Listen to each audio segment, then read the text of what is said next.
السلام علیکم ورحمۃ اللہ۔ جی پیارے بھائی رانا عبدالشکور، مسجد قباء کے حوالے سے آپ کا سوال۔ ان ابی امامۃ بن سہل ان ابیہ سہل بن حنیف، سہل بن حنیف روایت کرتے ہیں پیارے نبی صلی اللہ علیہ وسلم نے فرمایا، من توضأ فاحسن وضوءہ، جس نے اچھا وضو کیا، ثم جاء مسجد قباء، پھر مسجد قباء میں آیا، فرکع فیہ 4 رکعات، اور اس نے 4 رکعت نماز پڑھی، کان ذالک عدل عمرۃ، اس کے لیے یہ عمرے کے برابر ہوگا۔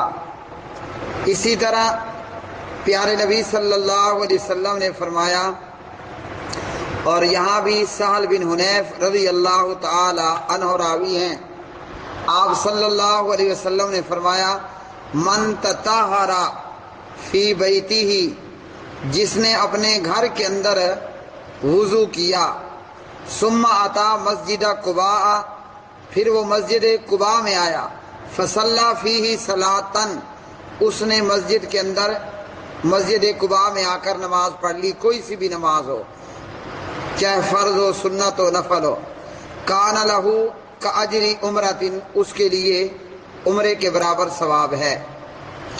اسی طرح نبی صلی اللہ علیہ وسلم نے فرمایا، الصلاۃ فی مسجد قباء، مسجد قباء میں نماز پڑھنا کعمرۃ، عمرے کے برابر اس کا ثواب ہے۔ مصنف ابن ابی شیبہ، ابن ماجہ اور سنن ترمذی۔ علامہ ناصر الدین البانی رحمہ اللہ فرماتے ہیں روایت صحیح ہے، واللہ اعلم الصواب۔ السلام علیکم ورحمۃ اللہ۔ عبداللہ بن دینار عبداللہ بن عمر رضی اللہ عنہما سے بیان کرتے ہیں، ان رسول اللہ صلی اللہ علیہ وسلم کان یاتی قباء کل سبت، کان یاتیہ راکبا وماشیا، قال ابن دینار وکان ابن عمر یفعلہ، رواہ مسلم۔ عبداللہ بن عمر فرماتے ہیں، نبی کریم صلی اللہ علیہ وسلم ہر ہفتے کے دن میں مسجد قباء پیدل اور سوار ہو کر آیا کرتے تھے۔ اور عبداللہ بن دینار فرماتے ہیں رحمہ اللہ، عبداللہ بن عمر رضی اللہ عنہ بھی اسی طرح کیا کرتے تھے۔